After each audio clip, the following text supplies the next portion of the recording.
तो आज के वीडियो में हम देखेंगे कि कैसे आप अपनी पत्नी का नाम सही तरीके से जन आधार में जुड़वा सकते हैं। तो सबसे पहले आपको जेनरिक सर्च के माध्यम से जो आधार कार्ड है पत्नी का, उसके माध्यम से आप सबसे पहले पियर पक्ष का जो आप देखें तो रसीद संख्या है जन आधार की, वो आपको निकालनी है। उसके बाद आपकी ससुराल पक्ष की जो जन आधार संख्या है वो आपको उसकी रसीद संख्या भी निकाल लेनी है। इसके बाद ये दोनों आप नोटपैड पर नोट डाउन कर सकते हैं, जिससे कि आपको किसी प्रकार की कोई समस्या ना हो। तो हमने वो दोनों निकाल ली है। इसके बाद सबसे पहले आपको ट्रांसफ़र फैमिली पर आना है। यहाँ पर आपको सबसे पहले जो पियर पक्ष की जो जन आधार रसीद संख्या है वो आपको डालनी है। उसके बाद खोजे पर क्लिक कर देना है। जैसे आप इस पर क्लिक करेंगे आप यहाँ पर ऑथेंटिकेशन में आ जाएंगे, तो आपको ओके करना है और आधार बेस्ड जो ऑथेंटिकेशन है वो आपको करवा लेना है। तो हम इसमें जो पत्नी है उसके आधार का ही ये ऑथेंटिकेशन करवाते हैं, जिससे कि हमें थोड़ी सहायता भी रहेगी, क्योंकि उसके जो मोबाइल नंबर है आधार कार्ड में वो लिंक अगर आप देखें तो अब उसके स्वयं के हैं, पहले पिता के थे, तो ये काफ़ी सुविधाजनक रहता है। और इसमें मैं आपको एक चीज़ कंफर्म कर दूं, आधार कार्ड में आपकी पत्नी के जो नाम है उसमें आप देखें तो केयर ऑफ में आपके हस्बैंड का नाम और एड्रेस जो है आपके ससुराल का होना अनिवार्य है। अगर नहीं है तो आप पहले ही से करवा दें, उसके बाद ही इसके लिए अप्लाई करें। तो इसके बाद आप देखें तो इसमें हमें आधार कार्ड भी अपलोड करना है, तो वो भी हम स्कैन करके इसमें रख लेते हैं। तो फ्रंट बैक हमें एक पीडीएफ बना लेना है, जिसकी भी हमें आगे ज़रूरत पड़ने वाली है। तो हम इसमें जो पीडीएफ है वो पहले ही तैयार कर लेते हैं, ताकि हमें किसी प्रकार की कोई समस्या ना आए। तो फ्रंट बैक एक साथ आपको इसमें स्कैन करना है और एक ही पीडीएफ में आपको रखना है। अलग अलग पीडीएफ आपको यूज़ नहीं करनी है, क्योंकि आपको वहाँ एक पीडीएफ ही जो अपलोड है वो करने का ऑप्शन मिलेगा। तो इसमें मैं आपको कंप्लीट प्रोसेस बता रहा हूँ, जिससे कि आपको कंप्लीट समझ आ जाएगा शुरू से लेकर अंत तक कि किस प्रकार जो नाम है वो आप जन आधार में चेंज कर सकते हैं, और जो आपके ससुराल पक्ष का जन आधार है उसमें आप ट्रांसफ़र कर सकते हैं, और उसे एकदम सही सुधार के साथ आप ट्रांसफ़र कर सकते हैं। क्योंकि कई बार हम डायरेक्ट नाम ट्रांसफ़र करते हैं तो उसमें समस्या आती है, उसके बाद हमें सुधार भी करना अनिवार्य होता है। तो यहाँ पर आप देखें हमारा जो ऑथेंटिकेशन है वो हो चुका है। उसके बाद आपको जिस परिवार में स्थानांतरण हो रहा है, मतलब कि ससुराल पक्ष का जो जन आधार रसीद संख्या है वो आपको इसमें फिलअप कर देनी है। तो ये हमने फिलअप कर दी। उसके बाद एग्री करके ओके करना है, और इसके बाद हमें इस पर भी ओटीपी सेंड करना है, जो किसी भी फैमिली मेम्बर पर हम सेंड कर सकते हैं। तो हम इसमें देखेंगे कि आप चाहें तो आधार से ऑथेंटिकेशन कर सकते हैं, जो उसके ससुराल पक्ष का जैसे हस्बैंड हो गया, या फिर ससुर हो गए, सास हो गए, या फिर ननद हो गई, जो भी है उनके नाम पर आप ऑथेंटिकेशन किसी भी एक फैमिली मेम्बर से आप ऑथेंटिकेशन कर सकते हैं। इसमें आपको कोई समस्या नहीं आएगी। अगर उनके आधार में नंबर लिंक नहीं है तो आप चाहें तो बायोमेट्रिक का भी इस्तेमाल कर सकते हैं। यहाँ पर आपको ये सिस्टम भी मिल रहा है। इसके अलावा आप देखें तो जो ससुराल पक्ष में अगर आप देखें तो जो जन आधार में मोबाइल नंबर लिंक है उन पर भी आप ओटीपी सेंड करके ये प्रोसेस कंप्लीट कर सकते हैं। काफ़ी सिंपल प्रोसेस है, ये नॉर्मल सा ऑथेंटिकेशन का प्रोसेस है, जिसे आप आसानी से कर सकते हैं। इसमें अगर हम बात करें तो आपको ज़्यादा कोई समस्या आने वाली नहीं है। अगर आप आधार से करते हैं तो भी आप देखें तो फिंगरप्रिंट के माध्यम से भी आप कर सकते हैं। हम फिंगरप्रिंट से ट्राई कर रहे हैं, पर कई बार आप देखें तो फिंगरप्रिंट सही से मैच नहीं होता है, जैसा हमारे अभी इस केस में हो रहा है। तो हम जो ओटीपी है उसके माध्यम से भी सत्यापन करने की कोशिश करेंगे। तो कैसे भी करके आपको इसका जो ऑथेंटिकेशन है वो कर लेना है। जैसे आपका ऑथेंटिकेशन कंप्लीट होगा तो इसका जो नेक्स्ट प्रोसेस है वो इस ऑथेंटिकेशन के बाद ही शुरू होगा, जो मैं आपको डायरेक्ट बता रहा हूँ। तो जैसे आपका ऑथेंटिकेशन कंप्लीट होगा आपको इस टाइप की विंडो देखने को मिलेगी। सबसे पहले आपको सदस्य सेलेक्ट करना है, तो जो आपकी पत्नी है उसका नाम सेलेक्ट करना है। उसके बाद परिवार के जिसमें आप ट्रांसफ़र कर रहे हैं उससे क्या संबंध होगा, तो उसमें हम पुत्रवधू सेलेक्ट कर देते हैं। यहाँ पर आप देखें तो रिमार्क में शादी होने के कारण हम चाहें तो हिंदी में लिख सकते हैं, या फिर आप चाहें अंग्रेजी में, जैसे भी लिखना है आप लिख सकते हैं। नीचे आप देखें तो कारण चयन का ऑप्शन मिल रहा है, तो कारण चयन में हम शादी कर दिया। उसके बाद ब्राउज़र में आप देखें, ब्राउज़ में तो हम एक डॉक्यूमेंट लगा देते हैं। तो इनका जो आधार कार्ड है वो हम इसमें अटैच कर देते हैं। तो ये हमने आधार कार्ड जो है इनका वो हम इसमें लगा देते हैं। इसके बाद आप देखें स्थानांतरण करें में ओके कर देना है। जिस परिवार में स्थानांतरण हो रहा है वो भी आप नीचे देख सकते हैं। उसके बाद आपको ओके पर क्लिक करना है। जैसे आप ओके पर क्लिक करेंगे आपका जो मेंबर है वो आप देखें स्थानांतरण हो चुका है। उसके बाद आप देखें नेक्स्ट जो प्रोसेस है वो है एडिटिंग की। तो अब जैसे आपने उसे स्थानांतरण कर दिया, जैसे पत्नी को आपने अपने जन आधार में ले लिया है, तो उसके बाद अभी आप देखें तो वो पूरा का पूरा डेटा है वो जो उसके पियर पक्ष का था वही इसमें ट्रांसफ़र हुआ है। तो इसके लिए ज़रूरी है कि एक तो आपको पत्नी को विवाहित में बदलना होगा, उनका जो फ़ोटो है वो आपको सही करना होगा।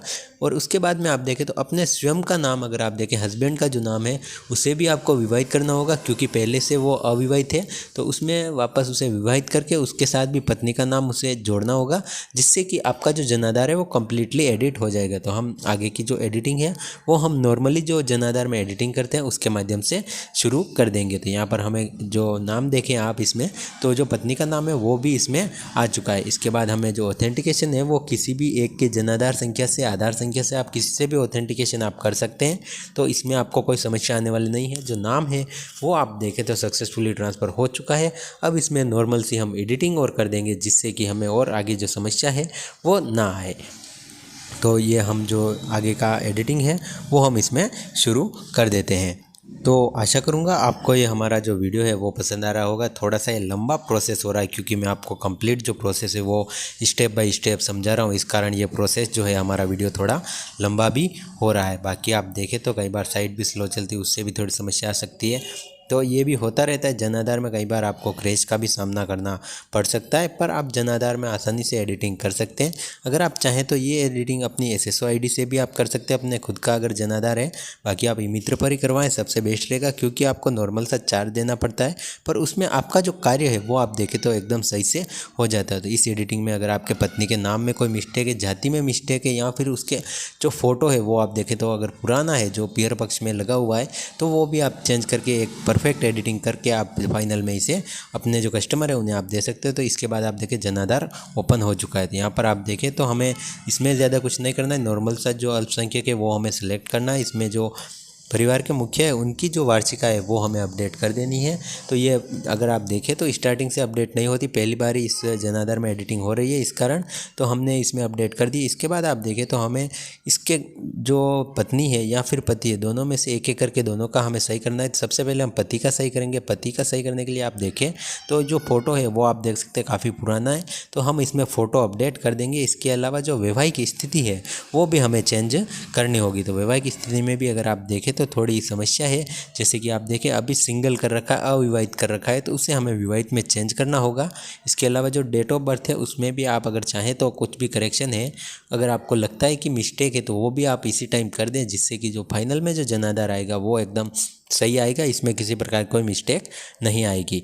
अगर आपके फैमिली में और किसी की शादी हुई है, जैसे कि अभी हम जिसका एडिटिंग कर रहे हैं इसकी अगर सिस्टर की अगर हम बात करें तो उसकी भी शादी हो गई है, तो हमने उन कस्टमर को पहले ही बता दिया है कि आप अपनी बहन का नाम भी 15 दिन के अंदर अंदर आप ट्रांसफ़र ज़रूर करवा दें, ताकि जब जनाधार ये फाइनल होकर आए तब आपके इसमें उसका नाम नहीं आए और ये जो नाम है आपकी सिस्टर का वो भी आगे चला जाए। तो आपको भी ये चीज़ ध्यान रखना है कि जब आप फाइनल जो जनाधार निकालेंगे उस टाइम तक आपको सब कुछ सही होना चाहिए। जैसे किसी मेंबर का नाम डिलीट करना है तो वो सब भी आप अपने कस्टमर को सजेस्ट कर सकते हैं, ताकि उनको जो फाइनल में जो जनाधार कार्ड मिले उसमें अगर आप देखें तो हर प्रकार का जो करेक्शन हो वो किया हुआ मिले, मतलब किसी प्रकार की कोई समस्या उन्हें बाद में ना आए। तो यहाँ पर अगर आप देखें तो हम इनका जो फ़ोटो है वो भी हम चेंज कर देते हैं। जो लेटेस्ट फ़ोटो है वो हम इसमें एडिट कर देते हैं, क्योंकि पुराना फ़ोटो है तो वो भी हम इसमें चेंज करके दूसरा लगा देते हैं, जिससे कि इनका जो जनाधार कार्ड है वो भी परफेक्टली फ़ोटो के साथ आएगा और जो लेटेस्ट फ़ोटो उसके साथ आएगा, क्योंकि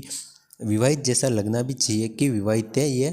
बाकी आप देखें तो पहले का जो फ़ोटो है वो छोटे बच्चों के जैसा है, तो बाल विवाह जैसा लगेगा, तो इसलिए हम जो फ़ोटो है वो भी हम चेंज कर देते, क्योंकि एडिटिंग हम कर ही रहे तो इसमें हम जो भी चाहें काम और भी है वो हम कर सकते हैं। तो सबसे पहले आप देखें तो आपको दोनों के जो फ़ोटो है वो आपको सही से करेक्शन करके कट निकाल लेने। आप चाहें तो आधार कार्ड में से भी जो फ़ोटो है वो भी आप निकाल सकते हैं, ताकि ये फ़ोटो ही आप इसमें भी अपलोड कर दें और आपको कोई समस्या ना आए। तो हमने दोनों जो फ़ोटो है वो कट करके सही से व्यवस्थित निकाल लिए हैं और इन्हें ही हम इसमें अपलोड कर देंगे।